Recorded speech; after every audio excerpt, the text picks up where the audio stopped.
this week's drive, we witness the return of a real-life hero.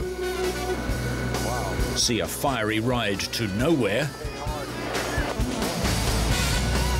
Look at some new models from Nissan. And watch a hometown hero come good. All this and more in this week's Drive.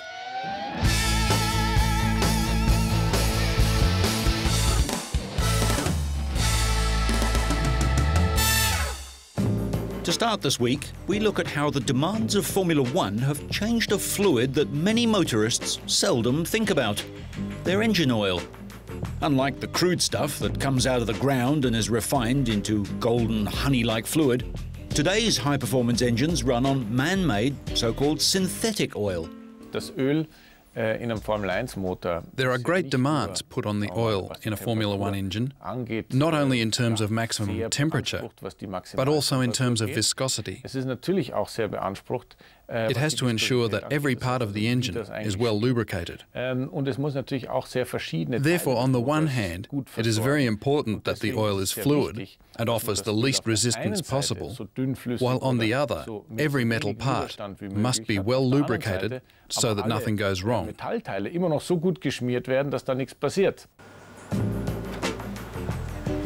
Castrol is a company with a long history in motorsport, and at their laboratories in England, chemical engineers have made oils designed specifically for use in the BMW V10 engine used by the Williams team. Computer analysis spectrographs show the chemical composition of additives. These additives make sure that the oil doesn't froth when beaten at high revs, continues to lubricate moving parts, and keeps the engine clean by holding dirt and carbon particles in suspension. And nowadays, the chemical engineers work very closely with their counterparts on the racing team.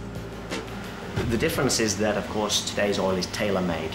So it is pinpointed the exact viscosity that the BMW engine needs. So we do that by a process of testing, firstly here in the UK, in the Castrol laboratories, and then when we have a product that we believe will work perfectly in the BMW V10, we take that over to Munich, we work together with those engineers and make sure that we have the perfect fit for the engine.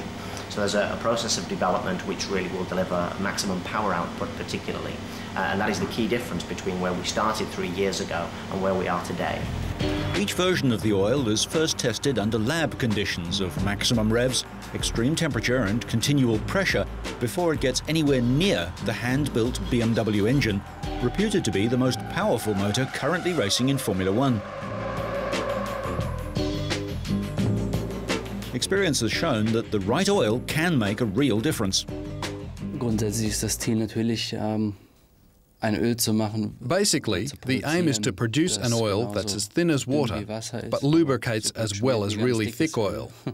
The thinner that oil is, the less friction there is, the less resistance is created in the engine, and that's something that has led over the years to a bit of extra horsepower. It was especially the case in 1998 and 99, when you could get an extra 5 to 8 horsepower, depending on the oil. That would probably be the same in a road car if you used really thin oil. The only problem with that is that it hurts the bearings, but we don't do 100,000 kilometres, so it's not too bad. Of course, road cars routinely do that kind of distance, and the oils in everyday vehicles face different challenges. The conditions in which they operate may not be so brutal, but colder starts and much longer drain intervals require different characteristics. Research is ongoing, and newer oils are significantly better than those available just a few years ago. You can see how important it is to lubricate an engine effectively by the fact that free-flowing synthetic oils can clearly reduce fuel consumption. This applies especially to modern engines and if you do a lot of cold starts. In this respect, synthetic oil is clearly superior to traditional engine oils. So, despite an often higher price, man-made synthetic oils should reward the driver and pay for themselves both in fuel saving and longer engine life. Some carbon, some hydrogen and hundreds of other elements in microscopic quantities make up the recipe for almost friction-free running from start-up to shutdown, up hills, on the freeway and in the city. Perhaps this makes oil the quiet achiever of the modern motoring world, and a truly refined mixture. Ahead of the United States Grand Prix, one of the users of this research, Williams driver Juan Pablo Montoya, was asked what it would take to outpace Michael Schumacher and the Ferrari team. I'll be honest with you, I think we've done pretty good this year. They probably did a lot better job at the beginning of the year than us, but probably in the last 7 or 8 races we've done probably as equal, better than them. You know, if you really think about it, I think we're looking pretty good, but you know, anything can happen. Montoya had some views on the age of the drivers in NASCAR. NASCAR is the only series that you can be probably 45 or something like that, you know, of the, you know, road racing or oval or anything that you can still race on if you really think about it. You know, F1 probably the oldest driver is, I don't know, who's the oldest driver? I don't know, 30 something, 35, probably 36. You know, it's the oldest driver in Formula 1. You know, probably in NASCAR when you're 35, 36, you're not, you know, not old enough to join, really. You know, honestly. For the record, he turned 28 a week before the race. You really got to be on it every week, and I think a young guy does a lot better on that than an older guy. You know, he can be on the limit every week. You know, and I think the people that spend a lot of time there, if the car is not 100%, they're gonna, oh, you know, just cruise, take some points, go home. Where a young guy wants to win even if the car is good or bad. That's, you know, that's what you see in Formula 1. You know, you try to make your car as bad as you can, but if it's not good, you still gotta drive it, and you still gotta drive the wheels of it. Doing so didn't help. He finished 6th. After a nightmare race, Montoya cannot now win the title. Even if he scored 10 and Michael none in Japan, Michael would win, having won more races this year. But Kimi can do it. Things are a lot closer in the manufacturer's title. Each manufacturer can score up to 18 points at the last round with a 1-2 result.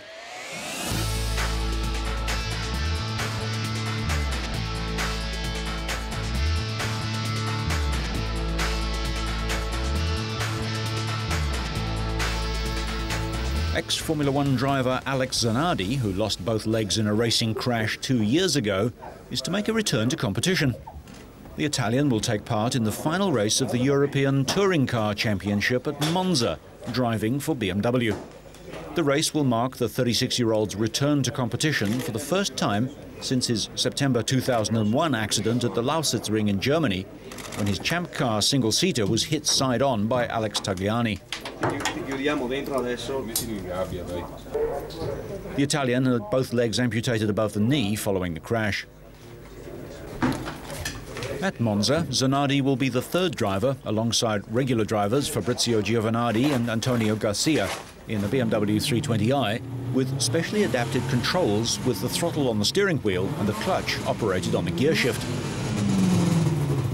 Between practice sessions, Zanardi revealed some of his thoughts in the 2 years since his career-ending crash.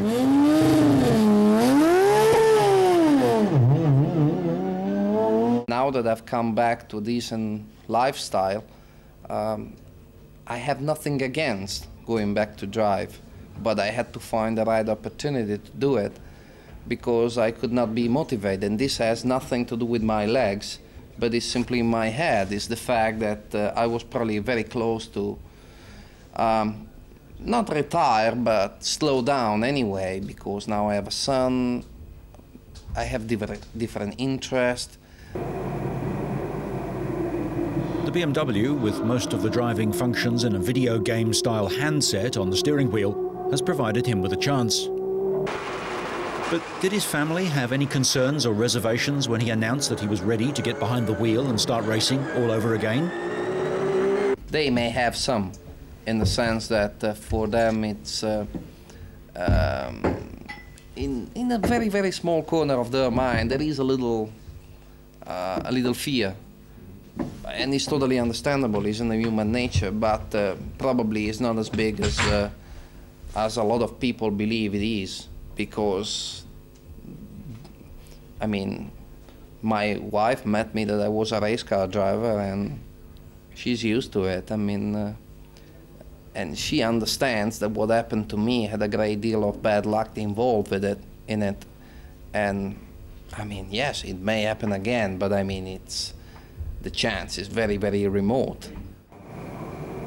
Zanardi doesn't like the idea that he might be a role model to others who have suffered serious injuries.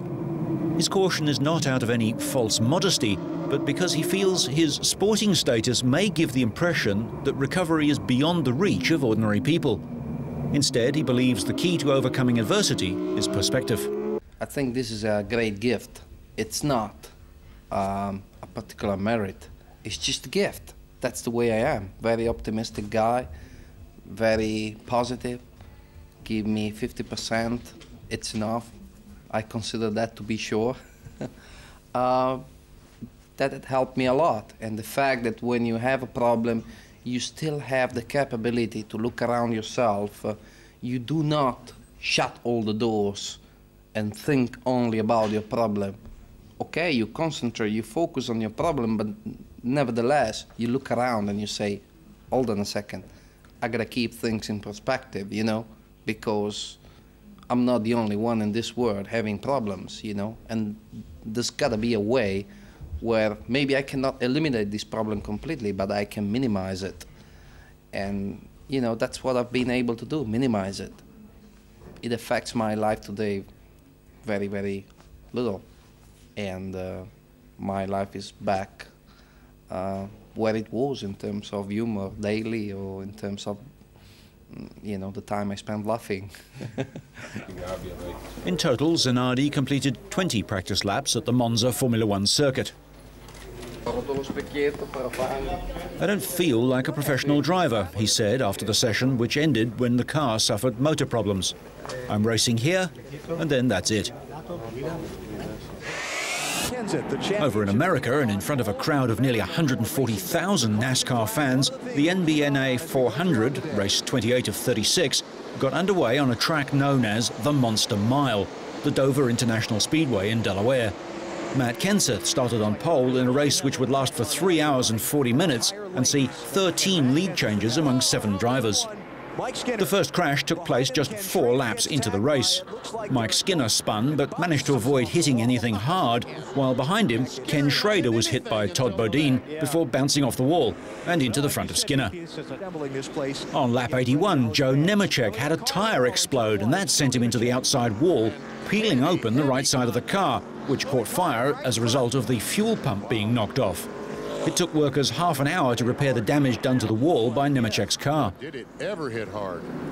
He's knocked the fuel pump off. That's where the fire is coming from. With 37 laps left, Dale Earnhardt Jr. spun and hit the outside wall on the driver's side of the car. Earnhardt was reported to have been unconscious for a few moments. Todd Bodine now gets a lap back, being the lucky dog. Crews tended to him next to his car before he was loaded into an ambulance and taken to hospital for evaluation. Earnhardt's father, a 7-time series champion, was killed in the Daytona 500 in 2001. Ryan Newman battled back from nearly 2 laps down and gambled on fuel. He did the last 106 laps without stopping to get his 7th win this season, benefiting from 2 late caution flags that slowed the field for 12 laps. On old tyres, he held off Jeremy Mayfield, who harassed him for 10 laps until Newman opened up a 5-car-length lead.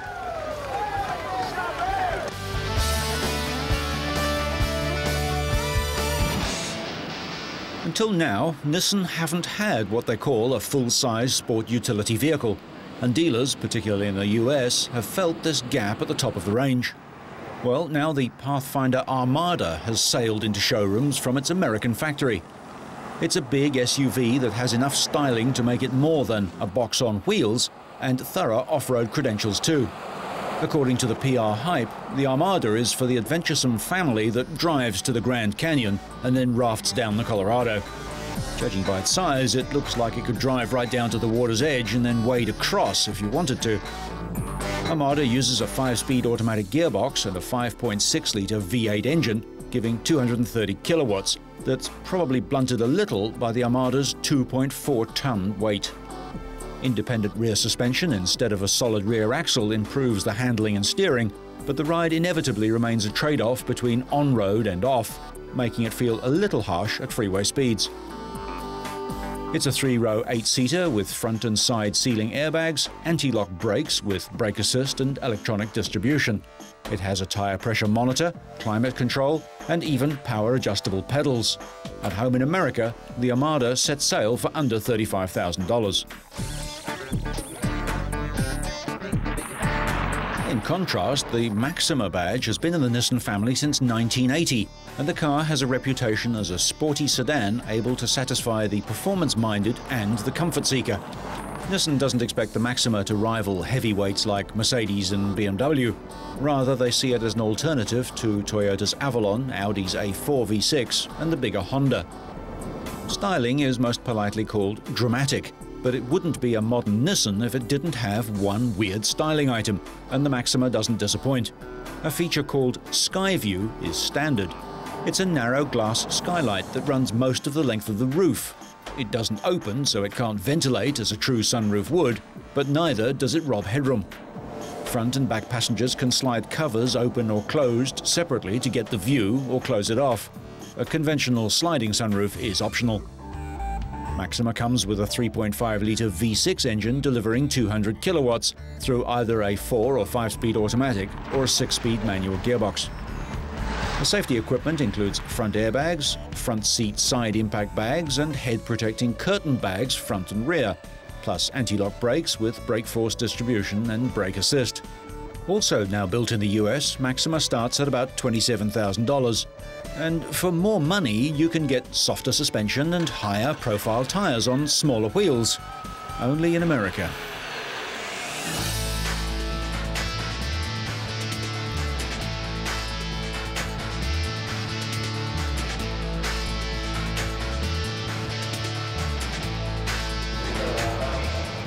Riders of the identical bikes in the one-make Boxer series were in the Netherlands, where rain threatened.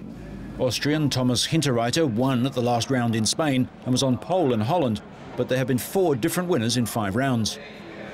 Light rain was falling, but everyone started on slicks. Marcus Barth, starting from 4th on the grid, grabbed the lead, followed by championship leader Andy Hoffman, Roberto Panicci and 16-year-old Englishman Barry Burrell, who sensationally leapt into 4th place from 15th on the grid. Hinterreiter lost a string of positions but immediately started clawing them back.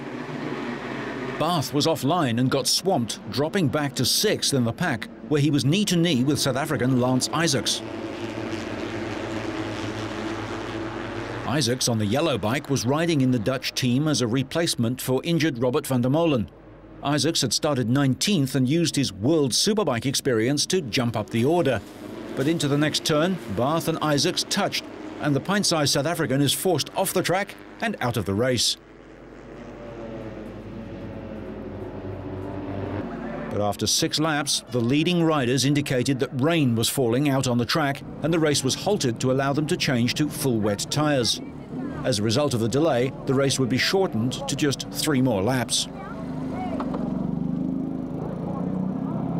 Sebastian Legrel on bike 45 shows that there's plenty of grip as he wheelies off the line at the restart in pole position, having led at the interruption.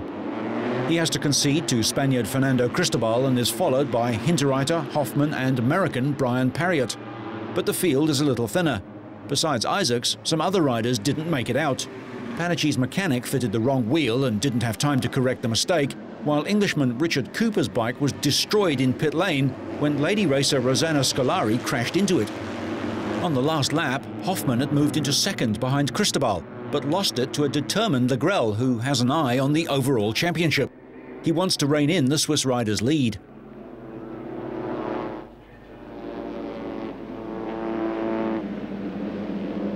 Cristobal's lead is untouchable and he wins the 2nd session from Legrel and Hoffman, but on aggregate he places 4th overall.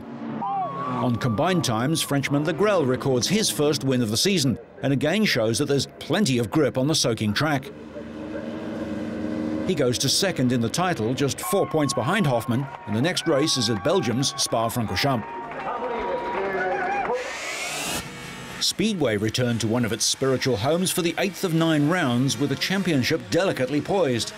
At the start of the evening, any one of 6 riders could claim the title, with Sweden's Tony Rickardsson hoping to secure a record-equalling 6th world crown.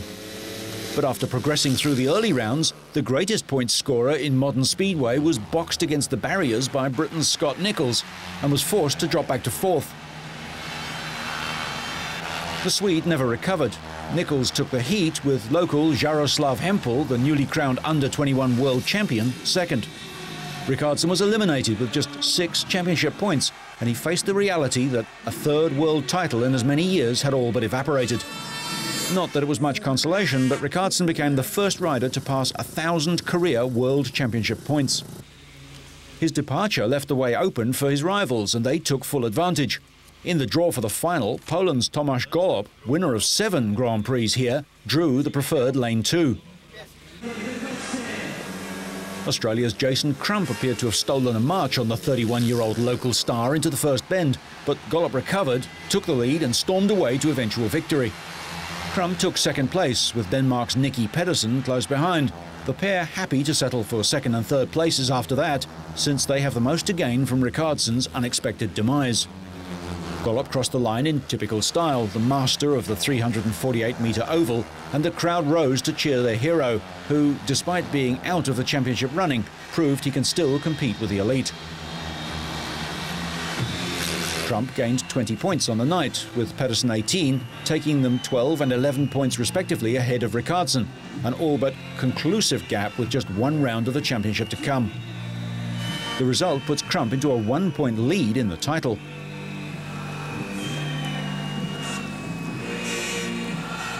Meanwhile, Golob celebrated his 10th career victory and his 8th on home shale, going 5th in the standings with 100 points. Despite their camaraderie, Crump and Pedersen will end the season at the 9th and final round at Norway's Olympic Stadium, Hamar, in 2 weeks' time.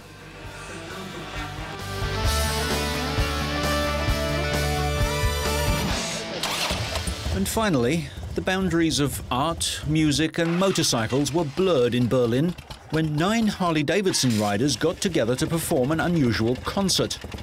Composed by Sven Aker Johansen, Dieter Schniebel and Simon Stockhausen, the concert included various musical directions, all of which included the distinctive engine note of a Harley. According to Christoph Metziger, curator of Berlin's Academy of Arts, the idea of creating music with Harleys came up one night over a few bottles of wine. But of course. We wanted to work with these bikes and their especially good sound dynamics, so we asked 3 different composers to get to know the bikes, collect details and then work out a sound profile, Metziger said. Maybe not surprisingly, the sound of roaring Harleys is not music to everyone's ears. After several rehearsals in the courtyard of Berlin's main library, authorities refused to let the concert go ahead and threatened organisers with a €50,000 fine. So the concert was performed on top of a multi-storey parking garage in the Spandau district on the outskirts of the city, which just happens to be where rival manufacturer BMW builds their bikes. When they're not performing, the riders turned would-be musicians are engineers, architects and entrepreneurs. However, during the vocal component, some seem to wish that they were someone else. And who's Bob?